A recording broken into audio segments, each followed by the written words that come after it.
파트 6. 광주 시절 동역자들. 선교사 동역자들. 유진 벨과 마거릿 벨. 유진 벨이 목포에서 처단의 로티와 함께 오웬 부부와 동역하다가 로티를 잃고 본국으로 돌아간 이야기. 다시 목포로 복귀했다가 미국에서 마거릿 휘테커 불과 재혼한 후 한국으로 돌아온 이야기는 앞에서 이미 언급했다. 재혼 후 한국으로 돌아온 벨 부부의 사역지는 새로운 스테이션으로 선정된 광주였다.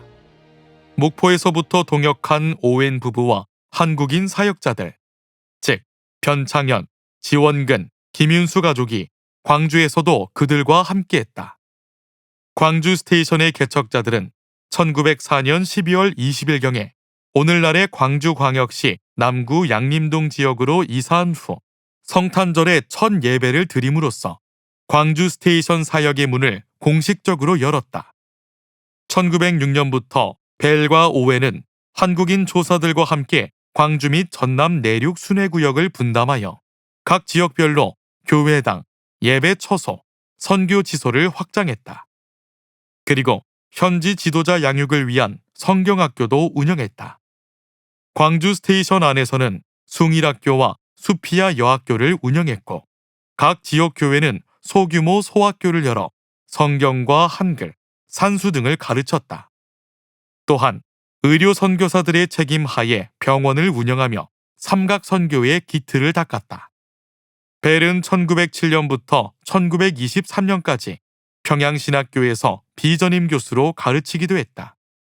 전남 지역 많은 교회들의 개척자로서 공을 인정받은 그는 1911년에 전란우회의 초대 분우회장에 선출되었다.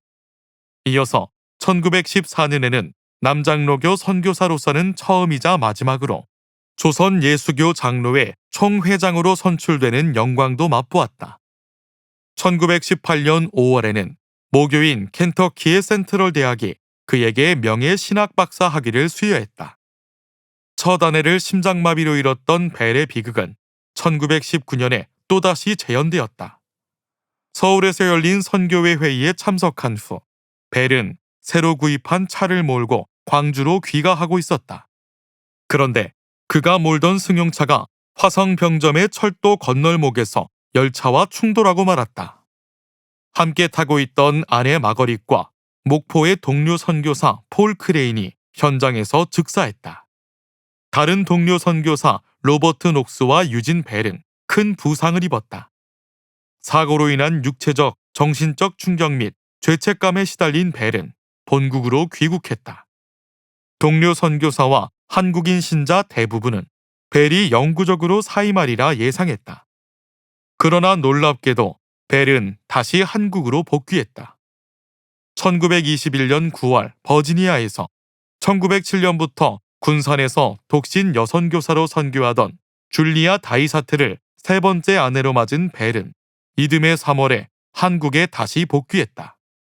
복귀한 벨은 이제 더 이상 사역 전반에는 나서지 않았다. 대신 광주의 교회에서 한국인 담임 목사의 동사 목사로 봉사하거나 강의 및 문서 사역 등 보조 사역에 만족했다.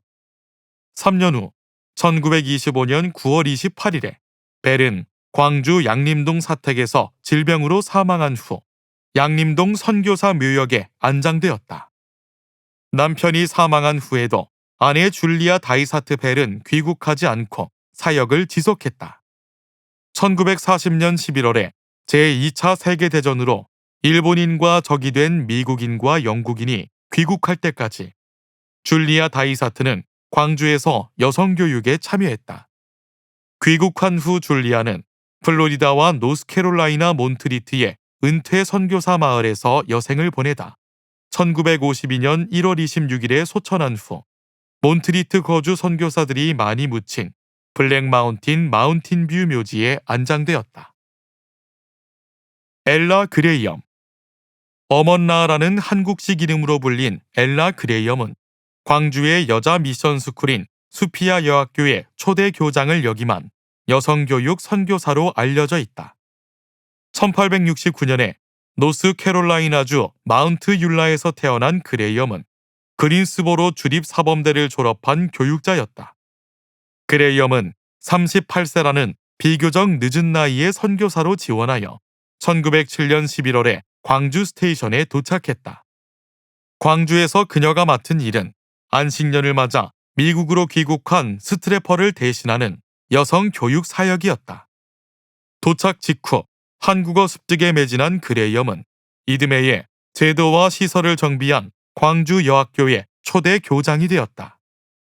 그러나 교장이 된 지 얼마 되지 않은 1909년 봄에 미국으로 일시 귀국하면서 교장직은 로버트 윌슨 의사의 아내 윌슨 부인에게 물려주었다. 1909년 당시 원래 광주에 있다는 이유로 단순히 광주 여학교로 불리던 이 학교는 1911년에 미국의 스턴스 여사가 사망한 여동생 제니 스피어를 기억하며 한국 선교회에 기금을 보낸 후 수피아 여학교로 불렸다.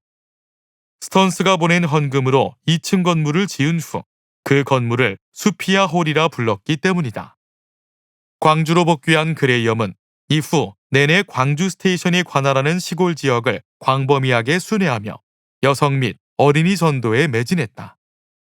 1926년에는 건강이 악화되어 미국으로 돌아가 요양을 취했으나 병이 완치되기 어렵다는 진단을 받자 차라리 한국에서 소천하는 것이 낫다고 판단하고 다시 한국으로 돌아왔다. 1930년 9월 17일에 만성 심근염, 수술 후에 복수증을 이기지 못하고 서울 세브란스 병원에서 사망했다. 남장로의 동료 선교사들과 한국인 선교사들이 있는 광주로 시신이 옮겨진 후 장례식이 거행되었다. 로버트 코이트. 로버트 소넬 코이트는 프레스턴과 함께 순천 스테이션을 개척하고 매산학교를 설립한 업적으로 가장 크게 알려진 선교사이다. 코이트는 1878년 12월 21일에 노스캐롤라이나주 샬럿에서 태어났다. 아버지 줄리어스 소넬 코이트는 로버트가 2살밖에 안 된 1880년에 사망하였고, 따라서 어머니 도비눅스 코이트가 막내 로버트를 포함한 자녀 셋을 홀로 키워야 했다. 원래는 로버트의 큰형 존 조지가 있었으나 1867년에 태어나자마자 사망했다. 둘째 형 존 녹스와 누나 로라는 로버트보다 6살, 3살이 많았다. 남편과 아빠가 없는 가정에 가장 큰 도움을 준 이는 인근 솔즈베리에 살던 로버트의 외삼촌, 즉 엄마의 오빠 존 마샬 녹스였다. 코이트 가족은 어린 시절을 삼촌이 사는 솔즈베리에서 보냈다.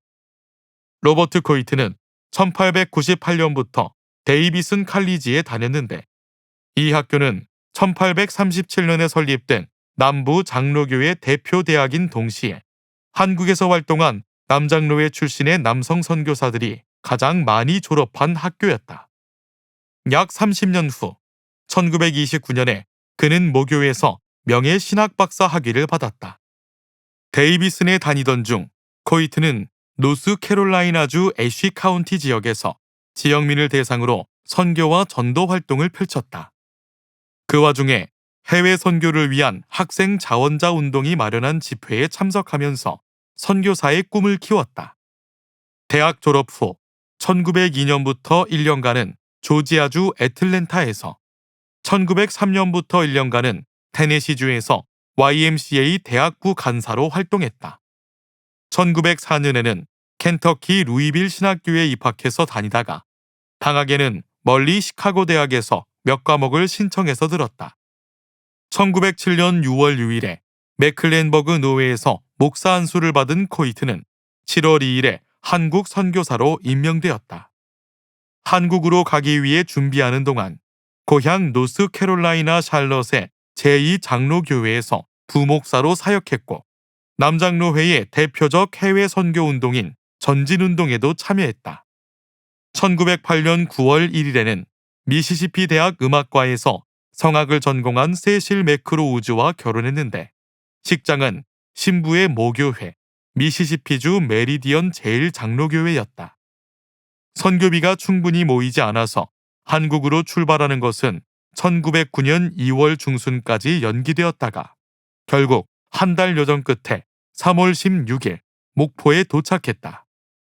코이트가 전도 선교사로 배치받은 스테이션은 광주였다.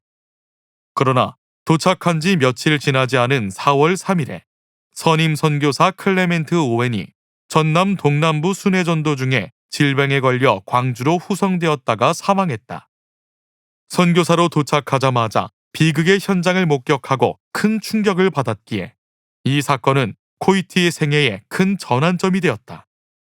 코이트를 비롯한 동료 선교사들은 오웬의 사망 원인을 과도한 노동과 수고라고 보았다. 오웬은 너무 넓은 순회 구역을 맡고 있었다. 그러나 의사로서의 의료 행위도 포기할 만큼 전도와 영혼 구원에 대한 열정이 남달랐다.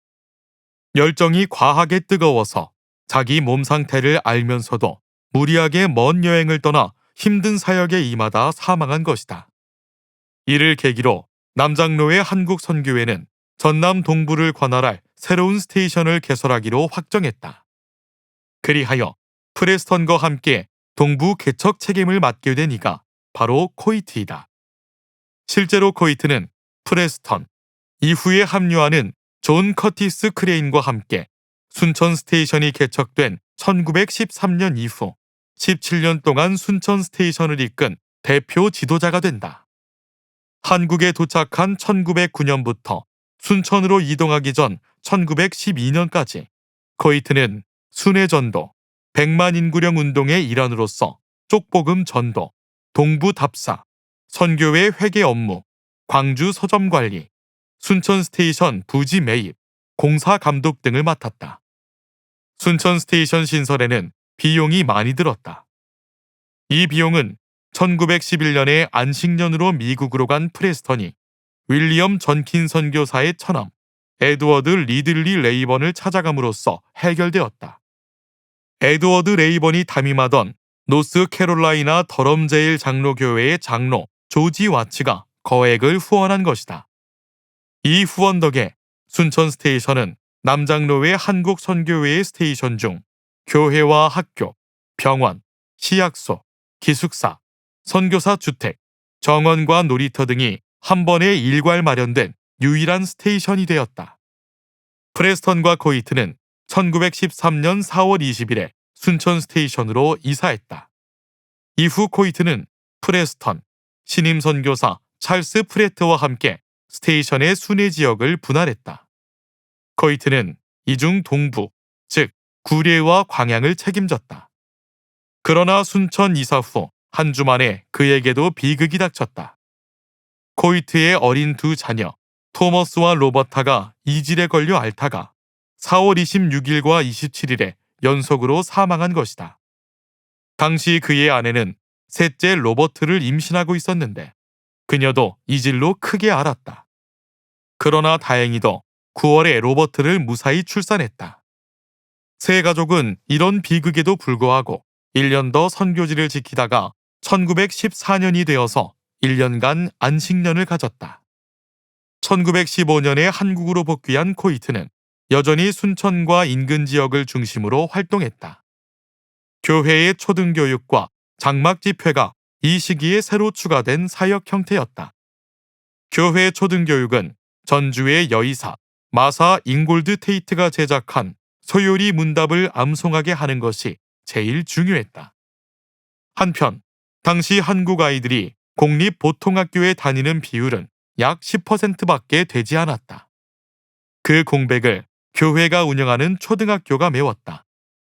장막 집회는 복음이 전해지지 않아 교회당이 없는 마을에 가서 천막을 치고 전도 집회를 여는 미국 남부의 부흥의 방식이었다.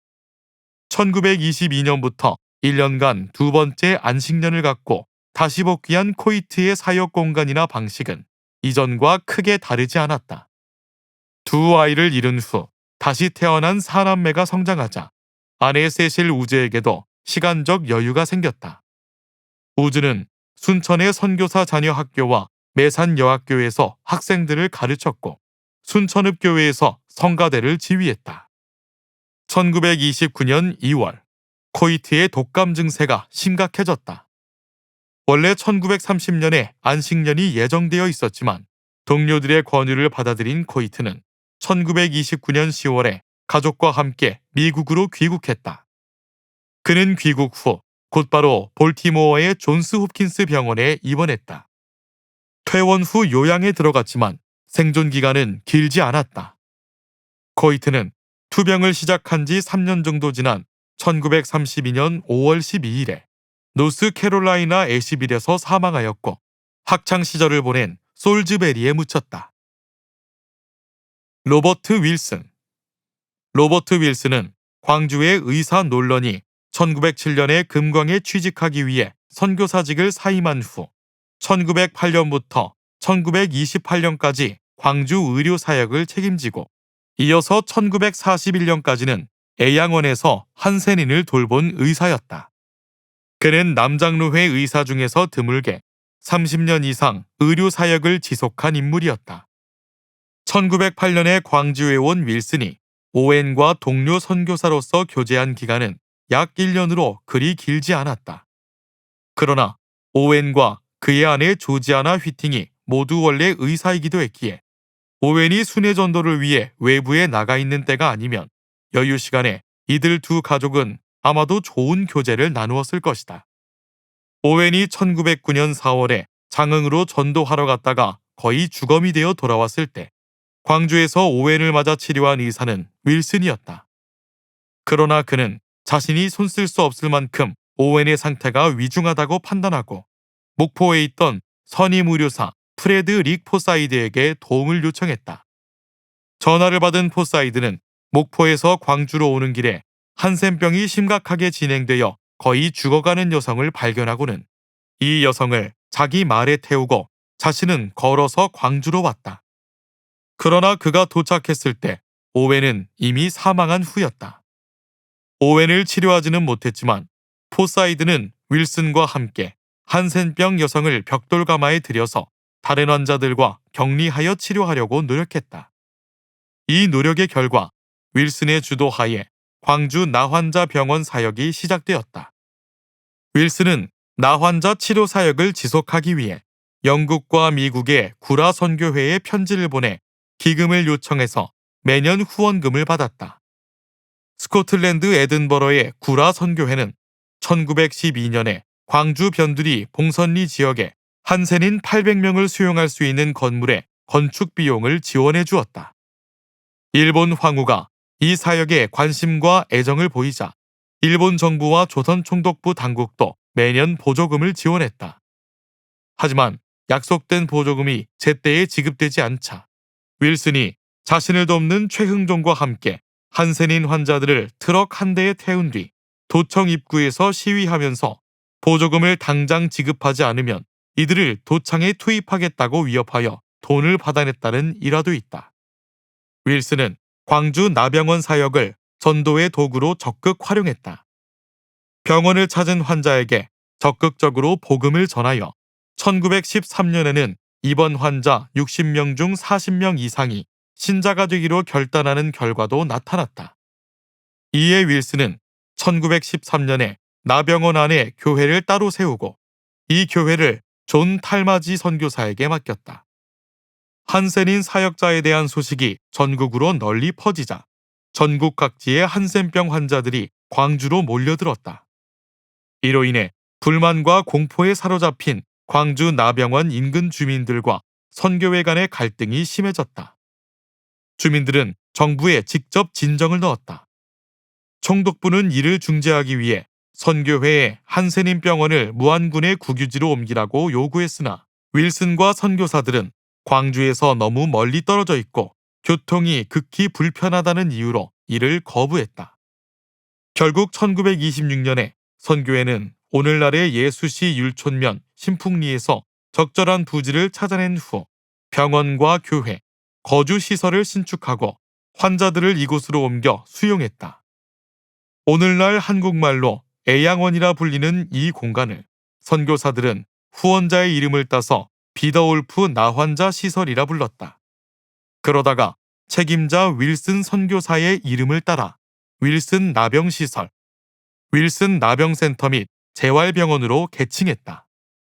1926년부터 여수 율촌면의 애양원에서 원장이자 의사로 한센인 대상 의료 사역을 지속한 윌슨은 1930년대 말부터 일제의 신사참배 강요로 인해 사역에 큰 위기를 맞기 시작했다.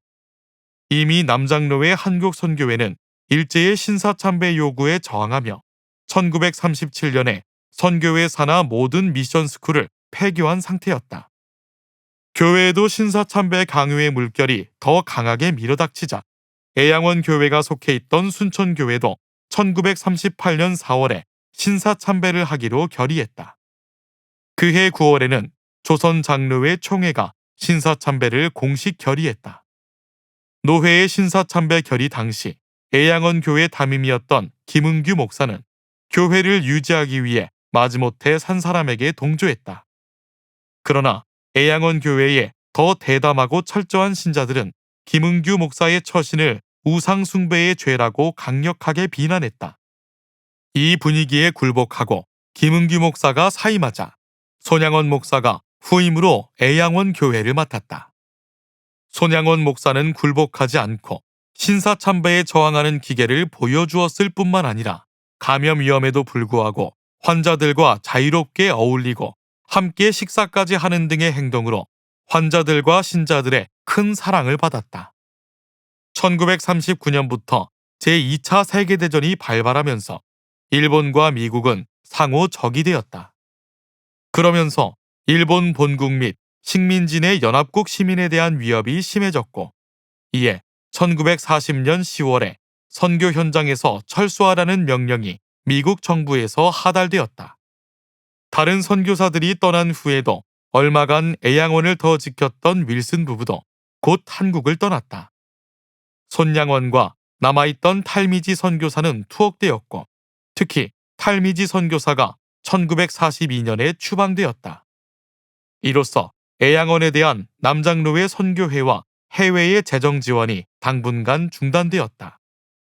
윌슨은 제2차 세계대전이 끝나고 일본이 패망하여 한국이 독립을 얻은 후 가장 빨리 한국으로 복귀한 남장로회 선교사 중 하나였다. 광복 이후 미군 정청은 윌슨을 소록도와 애양원의 한센인 시설을 총괄하는 군정 자문관에 임명했다. 68세가 된 1948년까지 이 일을 하다가 은퇴하여 본국으로 영구 귀국한 윌슨은 미국에서 신학을 공부하여 목사 안수를 받았다. 윌슨은 버지니아 리치먼드에서 1963년에 83세를 일기로 사망했다.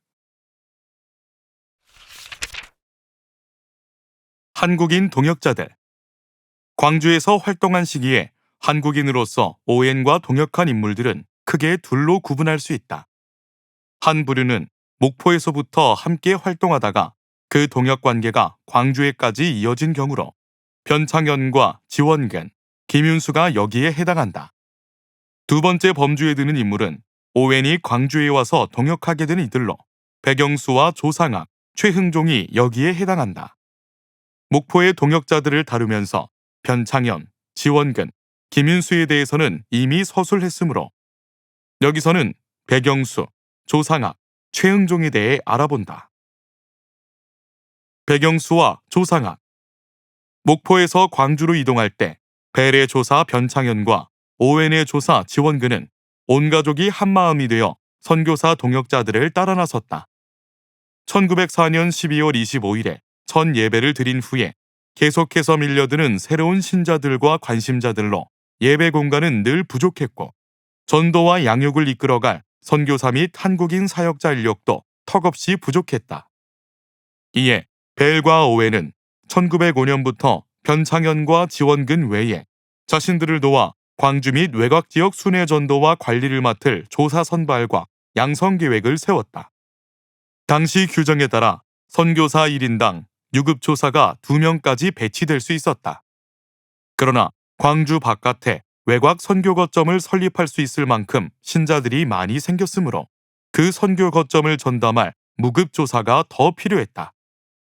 이런 조사 양육을 위해 선교사들은 지도자 양성반에 해당하는 성경학교를 열어서 이들을 훈련하였다. 벨은 선교회에 1905년 9월 연례회의 개인 보고에서 오웬과 자신이 선교 거점 지도자 양성을 위한 성경학교를 열자 자원하여 신청한 인원이 30명이나 되었다고 뿌듯하게 보고했다. 이렇게 훈련을 받은 대다수는 선교사들이 상주하지 않는 선교 거점 근처의 자기 집에 살면서 무급 조사로서 기도회와 성경 공부 등을 인도하는 역할을 맡았다. 그러나 선교사들과 멀지 않은 곳에 거주하면서 선교사들의 광주 및 지방 순회 사역에 동행하며 그들을 도왔던 이들이 있는데, 이들의 이름은 선교사 문헌과 조선예수교 장로회 사기에 가끔 등장한다. 이런 오웬의 조사가 백영수와 조상학이었다. 최흥종. 최흥종은 여러 면에서 독특한 이력을 가진 인물로 광주 및 호남 기독교 역사에서 자주 회자된다. 벨과 오웬이 광주에서 선교 사역을 시작한 후 기독교 신앙으로 1차 회심했다. 그러나 그는 윌슨 의사의 조수로 있던 차에 오웬의 죽음과 포사이드의 광주 방문, 여자 한센병자 이송 사건을 경험하며 기독교 신앙이 더 심오한 실천으로 이어지는 2차 회심을 경험한 듯하다. 최흥종은 오웬의 조사가 아니었지만 회심한 후 광주 스테이션을 자주 출입하며 윌슨의 조수로 활동했기에 오웬과도 상당히 가까운 관계를 유지했을 것이다. 최흥종은 1880년 5월 2일에 광주에서 최학신과 국시 부인의 차남으로 태어났다. 5세 때 어머니가 사망하자 계모스라에서 자라며 서당에서 한문을 배웠다. 한편 장터에서 주먹을 잘 쓰기로 유명한 싸움꾼이기도 했던 그는 15세에서 20세 사이에 강명환과 결혼했다. 최흥종은 1904년 12월 25일에 광주에서 열린 첫 예배에 참석한 것으로 알려져 있다. 광주군 양림리 교회가 성립하다.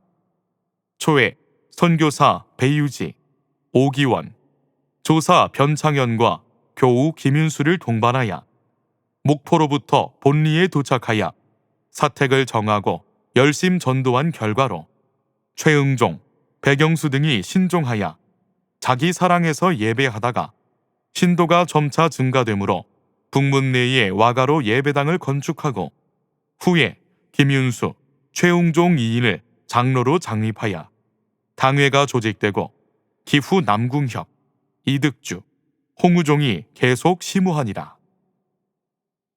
목포의 선교사들과 한국인 기독교인들이 광주에 들어온 직후 1905년에 최흥종은 광주의 순검이 되었다. 아마도 목포에서 광주로 이주한 광주교회의 지도자 김윤수가 목포에서 총순을 지냈던 경력으로 최흥종이 직장을 구하는 데 도움을 준 것 같다. 이렇게 경찰이 된 최흥종은 잡혀 들어온 의병을 몰래 풀어주기도 했다. 독립 및 민족의식이 그의 가슴속에 강하게 살아있었기 때문일 것이다. 이런 이유로 그의 순검 생활은 오래가지 못했다. 1907년에 사직한 그는 독립운동의 일환으로 국채보상운동 단체인 대동의상회를 발기하며 기부금을 내기도 했다.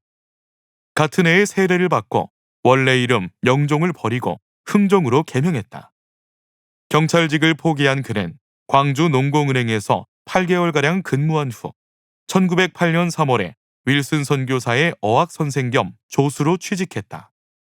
그리고 그해 말 혹은 이듬해 초에 북문안으로 옮긴 광주교회 집사가 되었다. 오웬과 포사이드, 한센인 여성이 엮인 사건을 1909년 4월에 경험한 후 이전과는 다른 실천적이고 독실한 신앙을 갖게 된 최흥종은 같은 해에 자기 땅 1,000평을 한센인 시설을 짓는 데 쓰라고 선교회에 기부했다. 1910년 이후에는 광주 제중원에서 사물을 보면서 광주 나병원과 나환자 교회 설립에도 참여했다. 이로 인해 그는 김윤수와 함께 북문안 교회 장로가 되었다. 최흥종은 1913년에 북간도에 선교사로 보내달라고 노회와 총회에 연이어 요청했으나 모두 거절되었다. 그는 독립운동과 선교를 병행할 생각을 가졌던 것 같다. 그러나 총회와 노회는 신학을 공부하지도 않았고 목사도 아닌 그가 선교사로 파견되기에는 자격 요건이 부족하다고 판단하였다. 이에 최흥종은 1914년에 평양신학교에 입학해 신학 공부를 시작했다. 제중원에 직장이 있었으므로 평양과 광주를 정기적으로 왕복해야 했다. 1919년에 3.1운동이 일어날 당시 서울에 있던 그는 5.1의 선두에 서서 남대문 만세 시위에 참여하고 연설까지 하면서 주동자로 몰려 투옥되었다. 재판에서는 보안법 위반으로 징역 1년을 선고받았다.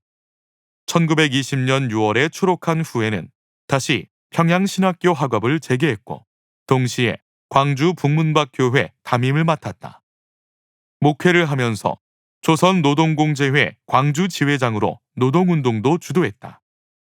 1921년에 평양신학교를 졸업한 그는 북문박교회 목사직 청빙을 받았지만 이듬해 3월에 총회의 허락을 받아 시베리아 선교를 위해 블라디보스토크로 갔다. 거주 제한 조치 등 러시아 당국의 탄압을 받자 1923년 6월에 귀국하여 전남북 및 경남 지역을 돌아다니면서 시베리아 선교 보고회를 열었다.